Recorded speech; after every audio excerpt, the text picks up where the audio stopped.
लेकिन साथ साथ नाज़रीन एक और खबर रिपोर्ट हुई और ये बड़ी हैरानकुन खबर है। ये इस्लामाबाद के अंदर से, खासतौर पर तरनोल से, ये 25 मन गधों का गोश्त बाकायदा से फूड अथॉरिटी ने रिकवर किया, पकड़ा है। ये लोगों को गधे का गोश्त खिला रहे थे पाकिस्तान के अंदर और इस्लामाबाद पिंडी के अंदर। यानी इस्लामाबाद पिंडी के हम लोग सारे गधा पुलाव, गधा शहनवारी और खोते खा रहे थे। तो लगातार आवाम को फीड किया जा रहा था खोतू का गोश्त और हमसे लेते थे बकरे के पैसे, दुम्बे के पैसे, कहते थे आओ तुम्हें दुम्बा खिलाऊं, और जाकर गधा खिला देते थे।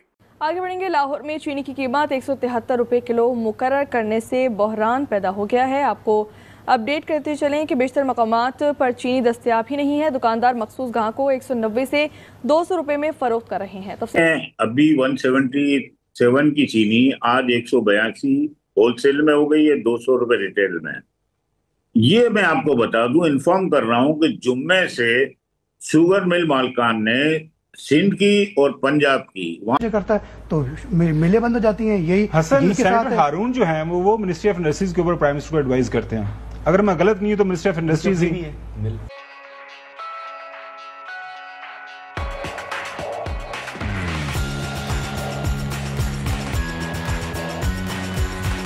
मेरे ख्याल में कुत्ते भी खिलाए होंगे। तो ये हराम इस मुल्क के अंदर है, जाहिर है ये इस्लाम की तालीमात के मुताबिक हराम है, लेकिन खिलाया जा रहा है, इंजेक्ट किया जा रहा है। गधों का गोश्त, कुत्तों का गोश्त, सांपों का गोश्त, एक बंदा कछुए का गोश्त खिला रहा था। तो ये पाकिस्तान है और ये फिर इस्लामाबाद, और ये मैन यानी ये तरनोल एक ऐसी जगह है जो कि सेंटर है और खाने के बहुत बड़े बड़े होटल्स वहां पर बने हुए हैं। और ये भी इतलात आ रही है कि 50-60 गधे वहां से पकड़े गए हैं, जिंदा गधे, जिनकी खाले उतारनी थी और उसके बाद खिलाना था। तो बून बून कर वो लगातार लोगों को गधे खिलाए जा रहे हैं। इनकी कोई ना कोई सरपरस्ती कर रहा है नाज़रीन। ये कोई टॉप की अथॉरिटीज हैं जो मॉनिटर कर रही हैं, जो प्रॉफिटिंग भी कर रही हैं, प्रॉफिट भी ले रही हैं और फिर किसी ना किसी और एजेंडे के ऊपर काम कर रही हैं। आखिर क्या वजह है कि पाकिस्तान में हर बजट के अंदर या हर सेंसस जब भी होता है वहां पर गधों की तादाद बड़ी होती है। यानी बड़ी तादाद में यह बताया जाता है कि गधे इतने बढ़ गए, इतनी तादाद में गधे बढ़ गए।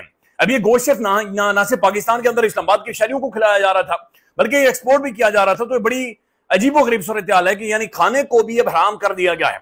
अब पैसे देकर जाएंगे और हराम खरीद कर खाएंगे, कुत्ता खरीद कर खाएंगे, गधा खरीद कर खाएंगे। और फिर इसी वजह से देखें ना, गधों की तरह पाकिस्तानियों को हांका जाता है, गधों की तरह इनके साथ रवैया है। पाकिस्तान के जो अवाम है उनकी इज्जत एक गधे से भी कम है, गधे से भी कम अवाम को रखा जा रहा है। और ये इस्लामाबाद के बिल्कुल एन सेंटर में बिल्कुल मेन जगहों के ऊपर हो रहा है और इसकी सरपरस्ती हो रही है। कोई ना कोई है जो इसके पीछे मौजूद है और जो इन सारी चीजों को चला रहा है। वहां से सप्लाई बंद कर दी है। ये सप्लाई बंद करना एक अजीब सी बात आ रही है कि ये सप्लाई जब बंद करेंगे तो और बढ़ावा दे देंगे। ये मैं आपको रिसेंटली खबर दे रहा हूं कि जुम्मे से सप्लाई बैंड है। और ये क्यों बैंड की गई है ये मैं आपको बताना चाहता हूं कि देखें, शुगर जब एक्सपोर्ट हुई तो उसकी परमिशन दी कैबिनेट ने और वजीर आजम ने, एक्सपोर्ट की परमिशन दी।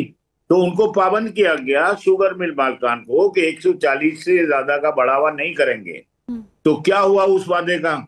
अब दूसरी बात आप कहूं कि नायब वजीर आजम ने फिर इसका ऐलान किया कि 155 से हम एक्स मिल बढ़ने नहीं देंगे और इसी पे अमल दरामद होगा।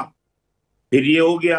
अब जो राना तनवीर साहब हैं, फेडरल मिनिस्टर हैं, उन्होंने एक ऐलान किया है कि 164 रुपए चीनी एक्स मिल होगी और इस पे जब हम दूसरा महीना लगेगा तो 2 रुपए इजाफा करेंगे हर महीने से।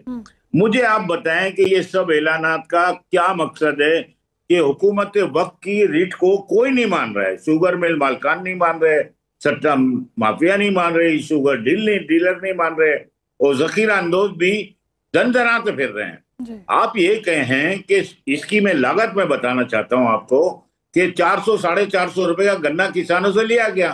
अब मुझे बताएं कि इसकी रिकवरी जो शुगर की होती है 11%।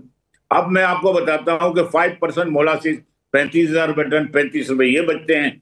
अब इससे बिजली बनती है बगास से, और बगास से जो बिजली बनती है वो बिजली बेची भी जाती है और जो बाकिया जो बचता है वो चीप बोर्ड बनता है।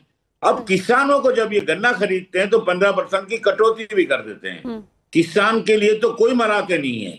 ये शुगर मिल मालकान, कार्टेल और सट्टा माफिया की नजर होता जा रहा है और हुकूमत वक्त की रीट को चैलेंज तो पे अब्दुल चैलेंज साहब, किया हम जा देख रहा रहे है। हैं कि हुकूमत परेशान भी नजर आती है, इस पर इजलास भी होते हैं, कुछ फैसले भी हमें सामने नजर आए हैं, और जैसे कि आपने भी जिक्र किया कि इतने में मिल जाएगी, उतने पैसों में नहीं मिल पा रही। तो क्या ये चीनी माफिया इतना ताकतवर है कि हुकूमत भी इनके सामने बेबस है? देखें, मैं आपसे यही कहना चाह रहा हूं कि अगर आप सोच रहे हैं कि इस मुल्क के वतन हमारा नहीं है, तो किसका है? ये हर पाकिस्तानी का है, 25 करोड़ अवाम का है। ये एलीट क्लास के लिए मुल्क नहीं बना है। अगर गरीब को मारना ही है हमने, जो 37-40 हजार रुपए की इनकम करने वाला ग्रोसरी कहां से खरीदेगा, बच्चों की फीसें कैसे भरेगा, ये आप समझें कि वो कपड़े कैसे लेगा, गैस के बिल कैसे भरेगा, बिजली की, ये सारे लम्हात गरीब पे ही तो बहुत जा रहा है ना सारा। अब एलीट क्लास या अगर हमारी हुकूमत वक्त, अभी मेन पावर हुकूमत है ये, और इनके साथ सब शामिल हैं, अगर वो लेकिन कर दें अब्दुल रऊफ साहब, ये हुकूमत तो दावा करिए कि माजी की निस्बत इस बार का तरीकाकार बेहतर है, और चीनी की तलब और रसद को देखकर जो चीनी के कीमतें हैं उनमें इस्तेहकाम पैदा करने के लिए ये पॉलिसी अपनाई गई, तो आपको लगता है कि इससे चीनी की कीमत जो है वो कंट्रोल हो सकेगी? मुझे नहीं लगता कि ये कंट्रोल में लाना नहीं चाह रहे। देखिए, एक तो बातें करनी है और एक अमल दरामद कराना है, दोनों में फर्क होता है। अब हम ये कहें कि उनकी तो बात हम सुन रहे हैं लेकिन अमल नहीं करा सकते, हम मजबूर हो चुके, हुकूमत मजबूर हो चुकी है, इनका अमल दरामद नहीं हो सकेगा। मैं ये कहूं कि इंपोर्ट क्यों कर रहे हैं? 25 लाख टन का जखायर आदद और शुमार हैं जो गवर्नमेंट ने दिए हैं, इसकी इंपोर्ट क्यों करना चाह रहे हैं? कैबिनेट से मंजूर हो गई। मुझे आप बताएं कि ये इंपोर्ट का जो ज़र मुबादला 26 करोड़ डॉलर हमारा ज़र मुबादला जाया भी होगा, और ये क्यों मंगाना चाह रहे हैं, ये भी एक सवाल है। ये सब चीजें देख के हमें पता चलता है कि गवर्नमेंट अपनी रिट कायम नहीं कर पा रही। अगर रिट कायम करेगी तो 150 रुपए किलो चीनी भी हो जाएगी, इतनी घबराहट मच जाएगी, जो जखीरा अंदोज है बेचेंगे चीनी जी। ऐसा कुछ भी नहीं हुआ है। गवर्नमेंट रिट गवर्नमेंट की चाहिए। ठीक है, गवर्नमेंट की रेट जो है वो नहीं नजर आ रही, और गवर्नमेंट चाह के भी कुछ उनकी अपनी भी है, तो ये की करना है तुसी यार, कोई बहाल कर दो। इसका अफसोस के लिए कर सकते हैं, और अब इस बात पर भी अफसोस करना चाहिए कि अपनी बेबसी के ऊपर, अपनी हुकूमत की बेबसी के ऊपर, हुकूमतों की बेबसी के ऊपर, कि जो अशराफिया जिनको आपने रेगुलेट करना है वही इक्तदार के ऐवानों में बैठे हुए हैं, तो कौन रेगुलेट करेगा? पहली बात।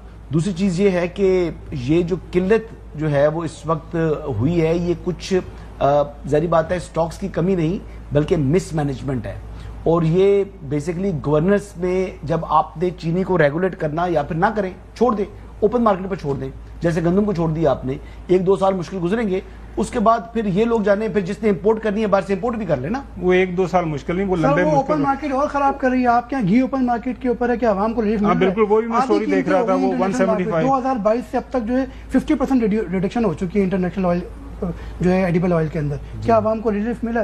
50 रुपए से ऊपर सस्ता नहीं हुआ।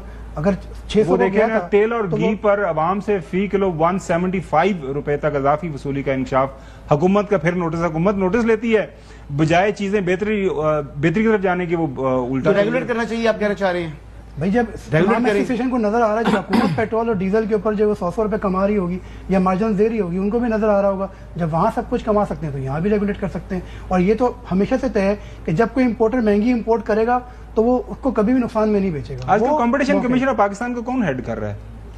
वो जहीर सिद्धू साहब है, वो इसको देख रहे हैं।